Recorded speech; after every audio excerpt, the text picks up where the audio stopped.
Hola a todos, bienvenidos a una nueva edición de Conversaciones Deusto, en la que tenemos en esta ocasión a un invitado de excepción, como es el economista, el inversor y el escritor Daniel Lacalle. Daniel, muy bienvenido, ¿cómo estás? Muchísimas gracias, todo muy bien. Daniel acaba de publicar un nuevo libro, se titula Haz crecer tu dinero, mi experiencia con los mejores inversores del mundo, y es un libro un poco distinto de los que ha publicado hasta ahora, o mejor dicho, un poco distinto de los últimos que había publicado, porque no es un libro sobre economía, no es un libro sobre política monetaria, sino que es un libro sobre inversión. Los que leyerais su primer libro, Nosotros los mercados, lo vais a disfrutar tanto como disfrutasteis aquel, porque es un libro que habla de mercados, de inversión, pero desde dentro. Daniel, ¿cómo ha sido la experiencia de publicar este nuevo libro?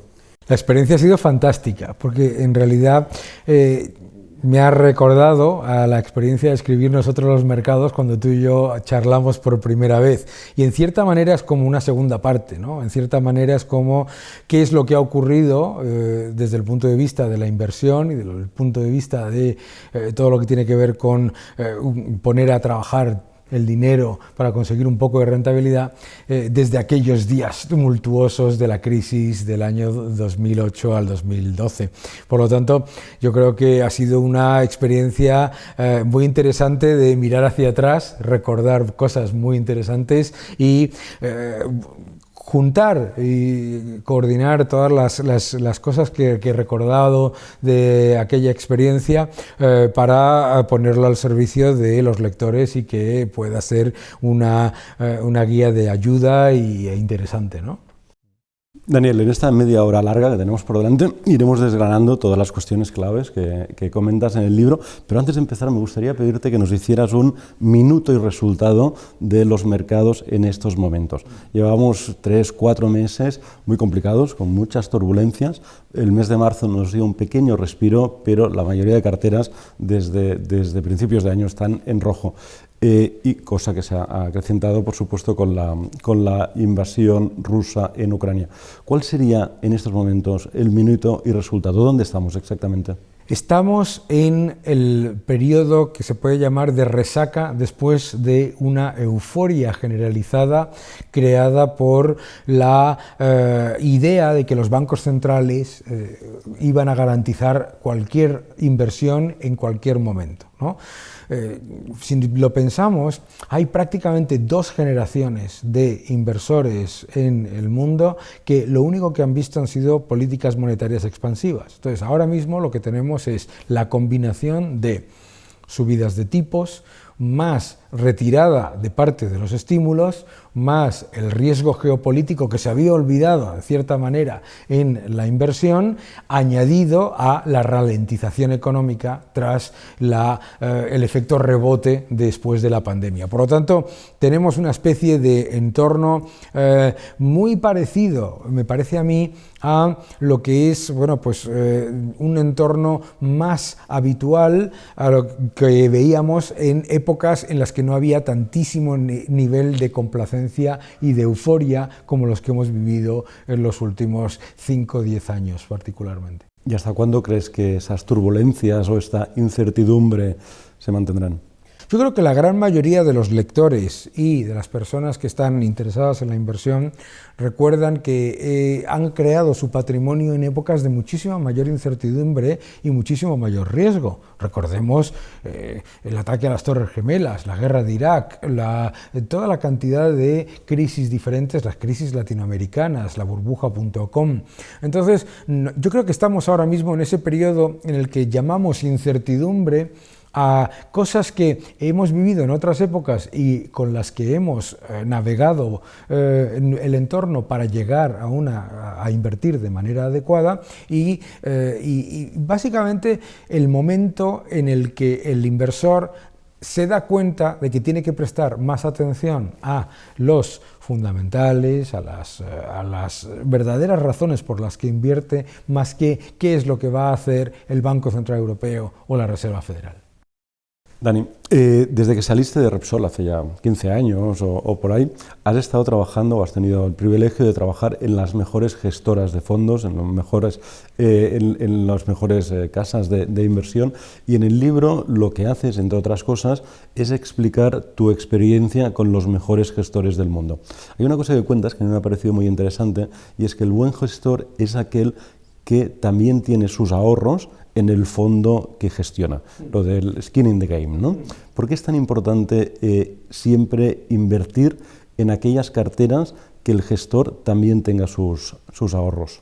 Muchas veces cuando invertimos nos olvidamos del factor más importante, que es el de preservar capital y el de la prudencia con la que nosotros tratamos nuestro propio dinero. Y nadie trata mejor una inversión que cuando está tratando a su propio dinero. Por lo tanto, el haber tenido el privilegio de trabajar con gestores que tenían su dinero invertido con los clientes, lo que hace es que haya una identidad absoluta o la máxima posible entre gestores y clientes. Y yo creo que eso es un factor clave, porque claro, muchas veces cuando la gente, alguna gente que vemos en medios de comunicación recomienda inversión, está recomendando de manera pues como tercero, ¿no? No como tercero, sino como persona involucrada en la reacción y en los errores y en los éxitos, ¿no? Comentas en el libro, das muchas técnicas, ¿no? Muchos consejos, muchos tips, muchos secretos para invertir, y cuentas uno que lo defines como las 3 T's. Sí. Tiempo, tesón y técnica. Sí. Cuéntanos un poquito más en qué consisten. Sí, muchas veces se escucha en los medios de comunicación o en algunos debates que para invertir pues lo que tienes que hacer es buscar batir al mercado, que lo que tienes que hacer, que mucha gente parece como que siempre gana, ¿no? Y cuando digo esas 3 T's es porque necesitas mucho tiempo, mucha perseverancia a la hora de entender cuáles son los elementos en los que aciertas y en los que te equivocas, por supuesto, y recordar y aprender constantemente de los errores, y técnica. Y técnica es muy importante, ¿por qué? Porque es curioso que cuando compramos un coche, cuando compramos una casa, cuando hacemos una inversión importante de un bien tangible, hacemos un análisis muy detallado de lo que vamos a comprar. Y sin embargo, muchas veces en renta variable, en renta fija, en la inversión de nuestros ahorros para conseguir un patrimonio, hay muchos ahorradores que hablan pues de es una empresa que parece buena, me suena el nombre, etcétera. Es decir, la técnica es muy importante y el tesón mucho más, porque no hay que ponerle mucho trabajo, mucho tiempo y mucho detalle a la inversión para conseguir los objetivos que buscamos. Comentas, Daniel, en el libro que ninguna sociedad prospera desde el gasto y desde la deuda, sino desde el ahorro y la inversión prudente. ¿Qué es la inversión prudente? La inversión prudente, al final, es aquella en la que nosotros estamos buscando conseguir una rentabilidad a largo plazo y en la que tenemos la suficiente información para poder acumular riesgo expuesto a esa inversión desde un conocimiento serio sobre las oportunidades, los riesgos y los fundamentales de esa inversión. O sea, la inversión prudente al final es la que llevamos a cabo constantemente como ciudadanos cuando nos informamos bien de los diferentes aspectos que puede tener el llevar a cabo esa inversión. No, digamos, cerrar los ojos y rezar y esperar que suba exclusivamente, ¿no? Daniel, hay quien confunde especulación con usura. Sí. La especulación es uno de los conceptos más denostados de nuestros tiempos, ¿no? Oh, maldito especulador. Pero ¿estaríamos de acuerdo que una sociedad en la que no hay especulación es una sociedad que no progresa? Una sociedad en la que no hay especulación no es una sociedad, no hay sociedad sin especulación. Todos los que estamos ahora participando aquí estamos especulando. Tú estás especulando desde el punto de vista en el que piensas que este libro puede ser una buena decisión para la editorial. Yo estoy especulando desde el punto de vista de que puedo dedicar un tiempo de mi trabajo para promocionarlo. La persona que nos está viendo está especulando a que probablemente pues, el tiempo que dedica a trabajar le va a dar una rentabilidad para luego, o sea, el gobierno está especulando a que los ingresos que recibe por impuestos van a generar mayor crecimiento en el futuro. Todo es especulación. Le ponemos el concepto negativo cuando se piensa que es un beneficio exagerado el que se consigue por un esfuerzo o por un riesgo muy pequeño y además que no está justificado. Pero eso siempre lo decide otra persona que no ha tomado ese riesgo, ¿eh? O sea que en realidad lo que deberíamos hacer es exactamente lo contrario. Es decir, no, la especulación no solamente es buena, sino que la especulación es el progreso económico, el progreso social. No existe el progreso social sin especulación. Yo especulo a que parte de mi salario y de mis ahorros invertidos en la educación y en el tiempo con mis hijos va a generar a unos ciudadanos más prósperos, más productivos y más socialmente responsables. Sin duda. Daniel, en el libro dedicas un capítulo muy extenso a la inversión en renta variable y explicas que hay 3 cosas que hay que evitar siempre que se puede. Son los pesos muertos, las trampas de valor y lo que tú llamas las calorías vacías. Cuéntanos exactamente qué es cada una de estas 3 cuestiones. ¿Qué es un peso muerto? Cualquier persona que ha invertido lo entiende y nos ha pasado a todos, a los mejores gestores y a los ahorradores minoristas. Un peso muerto es cuando has invertido en un valor, ese típico valor que cuando sube la bolsa sube muy poco, no sube nada, y cuando baja la bolsa baja más que ninguno, ¿vale? Eso es literalmente un uso de recursos limitados que estás perdiendo oportunidades en otras cosas. Por lo tanto, no pasa nada, la inmensa mayoría, los mejores gestores, pues cuando se encuentran con pesos muertos, pues reconocen su error y los eliminan de la cartera. ¿Por qué? Porque los pesos muertos te generan una enorme ansiedad y te quitan del tiempo que puedes dedicar a buscar verdaderas oportunidades. Es decir, te pasas demasiado tiempo diciendo, oh Dios mío, ¿por qué esta porquería no sube nunca? ¿No? Quitarlo y buscar otra vez. Segundo, las trampas de valor. ¿Las trampas de valor qué son? Una trampa de valor es una acción normalmente que parece muy sólida, que cotiza a unos múltiplos aparentemente muy bajos y por lo tanto debería ser considerada barata, pero que es barata porque lo merece, es decir, es barata porque destruye valor. Y esas son muy peligrosas porque en tiempos de volatilidad dices, voy a invertir en cosas baratas y a veces muchas de esas cosas baratas en realidad son muy caras porque la razón por la que cotizan esos supuestos múltiplos tan bajos es porque lo que hacen es destruir mucho valor. Y la tercera, que son las calorías vacías. En mi experiencia aprendimos que las calorías vacías son aquellas inversiones en las que la aportación del gestor en cuanto a conocimiento de por qué estás invirtiendo es muy baja. Es decir, se llaman calorías vacías porque sube el mercado, bajan porque baja el mercado y no hay ningún valor intrínseco que tú puedas aportar. O sea, normalmente cuando uno analiza un valor, pues hay toda una serie de cosas en las que tu conocimiento sobre ese valor puede justificar la revalorización. Pero hay muchos en los que simplemente si sube la bolsa suben, si baja la bolsa bajan. Por lo tanto, son calorías vacías en el sentido de que es exactamente lo mismo que cuando comes algo que no tiene valor nutricional y lo único que hace es engordar, pero no generar o no ofrecer verdadera nutrición, ¿no? No, el concepto está muy bien encontrado. Dani, una de las cosas que comentas en el libro es que muy a menudo los inversores nos de algún modo nos hacemos trampas al solitario, o mejor dicho, nos autoengañamos con nuestro perfil de riesgo, porque creemos tener un perfil de riesgo determinado, pero en realidad no es que lo tengamos, es el que queremos tener, pero en realidad no funcionamos así, ¿no? Para poder calcular bien el perfil de riesgo de cada uno, explicas en el libro, haces una serie de preguntas, ¿no? Para que cada uno pueda responder. Por ejemplo, si invierto una cantidad de dinero y mi cartera cae un 3% en un día, ¿duermo bien esta noche? O si mi inversión se dispara un 50% en un año, ¿compro más, mantengo o reduzco posiciones? ¿No? Hay una serie de preguntas en este sentido.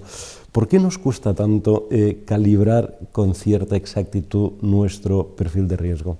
Normalmente nosotros infraestimamos nuestra capacidad de aceptar volatilidad porque vemos, por ejemplo, que algo sube mucho y decimos, oye, pues esto me gusta mucho, pero nos olvidamos que muchos de esos valores o de esos activos que suben mucho tienen mucha volatilidad. Entonces, la tolerancia a la volatilidad suele estar infraestimada y la tolerancia a las pérdidas también. Hasta tal punto que yo en alguna ocasión me han llamado de la televisión diciendo, ¿puede usted venir a hablar sobre el crash de la bolsa? Digo, ¿qué crash de la bolsa? ¿No? Ha bajado un 3%. Hombre, eso no es un crash, ¿no?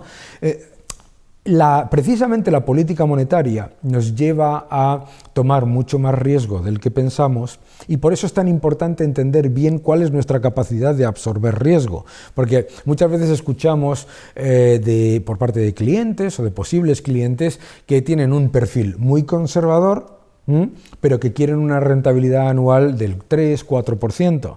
Hombre, si el bono alemán da una rentabilidad negativa y quieres una rentabilidad del 3-4%, tienes que tomar mucho más riesgo del que crees que vas a tomar. Entonces, hay que ayudar a las personas a entender cuál es su perfil real de riesgo, porque te puedes encontrar, como ha ocurrido con las criptomonedas, ¿no? Que dicen, hombre, pues yo quiero invertir en criptomonedas, estupendo, ¿qué le parece una caída del 50 o del 60%? En un día. En un día. Claro, es que nos olvidamos que las cosas que aparentemente pueden subir mucho, también pueden caer mucho. Entonces tenemos que aprender, y en el libro explico que si yo me miro al espejo y en el espejo veo a George Clooney, tengo un problema con mi propia percepción de mí mismo, ¿verdad? ¿Por qué? Porque estoy viendo algo que no es realmente lo que soy. Si miro en el espejo, tengo que entender cuál es mi capacidad de asumir riesgo, de aceptar volatilidad y de entender qué es, y así voy a construir una cartera en la que estaré cómodo de cara al largo plazo.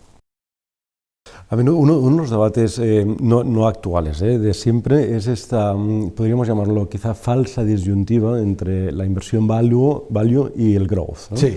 En el libro hablas largo y tendido sobre ambas y explicas que ni una es la mejor ni la otra es la peor, ¿no? Que Claro. hay un momento para cada una.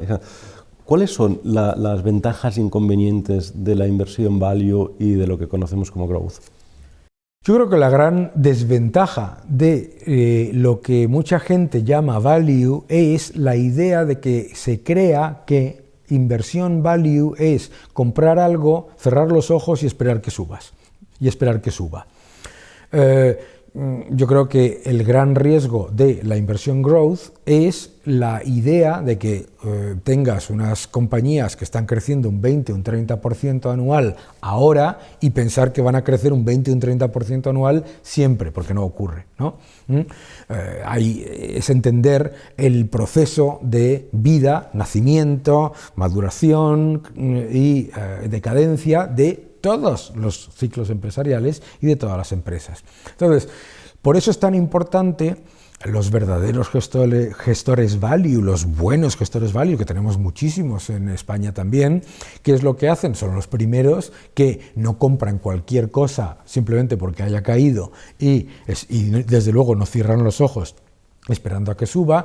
Segundo, son personas que cuando ven que hay un error en la estimación, analizan muy bien los fundamentales para ver si hay un potencial real de inversión, etcétera. Y lo mismo ocurre con el growth. Entonces, el gran problema es cuando se utilizan estos estilos de inversión primero para demonizar al otro, que no tiene ningún sentido, como explico en el libro. Y el segundo es cuando se utilizan para justificar cualquier cosa, ¿eh?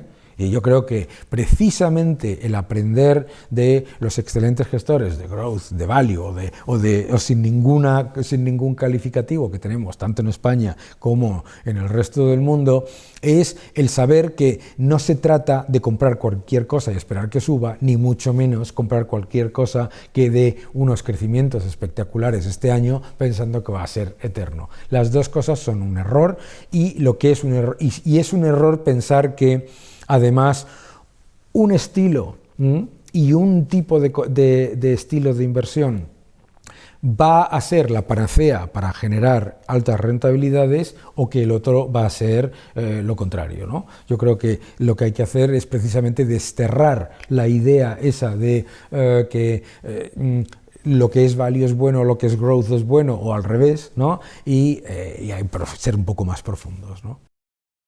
Otro de los debates que también tratas en el libro es, por así decirlo, el problema con el IBEX 35, ¿no? El IBEX 35 es un índice que en los últimos 10 años, del 11 al 21, ha tenido un crecimiento negativo de 1,25. Es cierto que son empresas que suelen dar muchos dividendos, pero incluso sumando los dividendos han sido un 3% de crecimiento, ¿no? Es decir, muy alejado de otros fondos y de otros índices y de otras posibles inversiones. ¿Qué recomendarías a los inversores que un poco por tradición, por educación, por costumbre, solo invierten en el IBEX 35, porque es lo que conocen, y debido a ello, digamos, pierden oportunidades de invertir en otros índices, en otros mercados, etcétera? Yo creo que lo primero que tienes que hacer es... En el libro explico que hay que desligar el IBEX 35 porque, claro, es un índice en el que hay una serie de valores que pesan muchísimo, muy pocos valores que pesan muchísimo y muy pocos sectores que pesan mucho. Es decir, hay muy pocos valores que suman prácticamente el 35% del 30% del índice, y luego hay muy pocos sectores que además son sectores que no son sectores de alto crecimiento y de alta rentabilidad. Y no hay ningún problema en ello siempre que lo sepas. Siempre que lo sepas, lo tengas claro. ¿Por qué? Porque dentro de esas empresas luego hay empresas que lo han hecho maravillosamente y que han dado rentabilidades superiores a la de sus comparables, en renovables, en servicios, etc. Adicionalmente, tienes que a lo mejor lo que tienes que invertir no es en renta variable en el IBEX, sino en la renta fija, y resulta que son empresas muy centradas en reducir su endeudamiento, en fortalecer su balance, y sus bonos lo han hecho maravillosamente. Muchas veces nos equivocamos al pensar que hay que invertir en empresas grandes y españolas y que solamente puede ser en renta variable, puede ser en renta fija, puede ser en productos híbridos. O sea, que hay distintas opciones, pero sobre todo yo creo que el ciudadano español ya no tiene por qué centrarse en las empresas españolas, ya tiene toda una paleta de empresas que, si quiere invertir en empresas energéticas, tiene empresas energéticas de todo el mundo, y tiene oportunidades para buscar rentabilidades superiores sin abandonar las que se puedan generar en algunos de esos valores. Pero hay que ser muy consciente de la realidad de los sectores, bancos, empresas reguladas, ¿no?, y de las pocas empresas que pesan mucho, porque y sobre todo no caer en el error de pensar que porque tenga una alta rentabilidad por dividendo es una buena inversión. Eso no es, eso en general, lo explico en el libro, es un análisis muy simplista y muy equivocado muchas veces. Daniel, llevamos muchos años de tapering, ¿no? Y ahora estamos viviendo las últimas semanas, nos han comunicado, ¿no?, que se va a acabar antes del verano. ¿Cómo va a afectar el fin del tapering a la economía real? Es decir, ¿qué viene ahora? O sea, lo que viene ahora básicamente es un entorno en el que nos vamos a tener que acostumbrar a que los tipos de interés no van a ser absolutamente a niveles mínimos históricos eternamente. Yo creo que eso es una parte clave a la hora de entender el riesgo que se genera en los valores más cíclicos, que suelen estar incluidos dentro de los llamados value, y en los valores más caros y de mayor crecimiento, que suelen estar en los de growth, ¿verdad? Tenemos que acostumbrarnos también al hecho de que la política monetaria no va a disfrazar cualquier inversión, por mala que sea, con expansión de múltiplos porque sí, ¿no? Y tenemos que acostumbrarnos también a, bueno, pues a lo que en realidad es lo bonito de la inversión, que es que va a haber alta volatilidad y que esa volatilidad va a generar enormes oportunidades a largo plazo. Yo creo que tendremos que acostumbrarnos a que el gas de la risa monetario, que te hace reír mucho pero no te cura, ya primero no surtió ningún efecto, segundo ya va a ser menos de lo que estábamos acostumbrados, y que tenemos que volver, digamos, un poco más a la realidad de lo que teníamos que mirar de los márgenes empresariales, de la capacidad de generar mayor rentabilidad sobre el capital empleado, de la posición competitiva de las empresas y de su fortalecimiento real, ¿no? Y en este escenario, Daniel, ¿cómo de atractivos serán los bonos? En el libro incluyes un capítulo en el que explicas cómo escoger un buen bono, qué características tiene que tener, pero en este nuevo escenario, ¿cuál será el grado de atracción que pueden tener los bonos? Uno de los problemas que hay ahora mismo es que los bonos soberanos de los estados la mayoría tienen rentabilidad real negativa y nominal también. Es decir, que algunos tienen un cupón negativo, es decir, que les prestas 100 euros y te devuelven 99, por ser simplista, y que además tienen una rentabilidad por cupón, algunos, que es muy inferior a la inflación. Por lo tanto, pierdes dinero con la inflación. ¿Cuál es el gran reto entonces? El gran reto es invertir en aquellos bonos en los que tienes un cierto componente de la inflación, en los que tienes al menos van a apreciarse, aunque la rentabilidad generada por el cupón sea negativa en términos reales o incluso nominales. Claro, ¿qué significa eso? Que tienes que prestarle mucha más atención a la solvencia y a la capacidad de repago de la deuda del emisor, más que a la expansión monetaria. Entonces, los bonos son cada vez menos. El concepto, decía Bill Gross, ¿no?, que el peor concepto como definición era renta fija, porque no es una renta fija, ¿no? Sino que tiene riesgo y tiene importante riesgo. Entonces yo creo que lo que tenemos que hacer es ser conscientes de que se ha acabado la época en la que comprar bonos con rentabilidad negativa generaba un crecimiento de la inversión, una mejora de la inversión porque el precio subía muy rápidamente. Yo creo que lo que tenemos ahora es un entorno más, pues, en los que hay que mirar si el emisor de verdad va a poder pagar su deuda, si tiene buena solvencia y si entonces merece la pena tenerlo como un activo, digamos,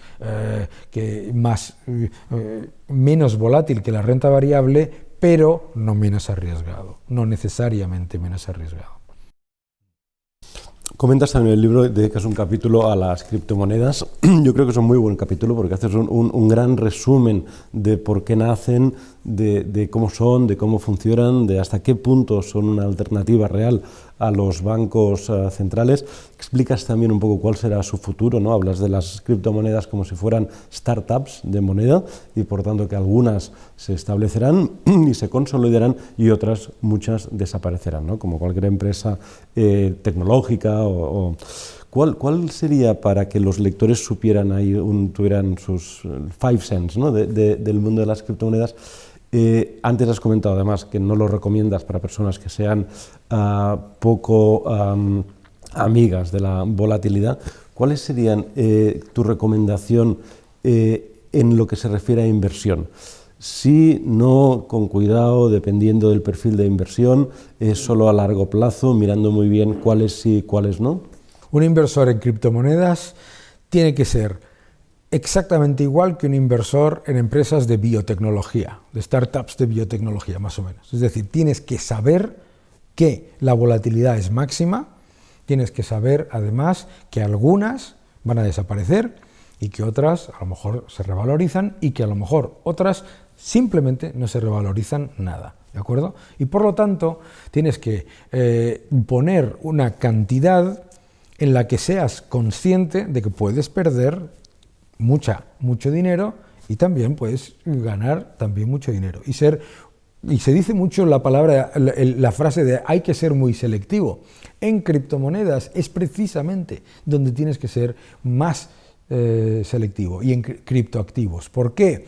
Porque si hay algo que nos han demostrado una vez que ha venido la inflación, es que no son una buena protección para la inflación. Vino la inflación y en vez de revalorizarse, cayeron. ¿De acuerdo? ¿Por qué? Porque en realidad tenían más correlación con los activos financieros tecnológicos que con el riesgo inflacionario, etcétera. Claro, eso estamos hablando en un periodo de tiempo relativamente corto, un par de años. Las personas que piensan a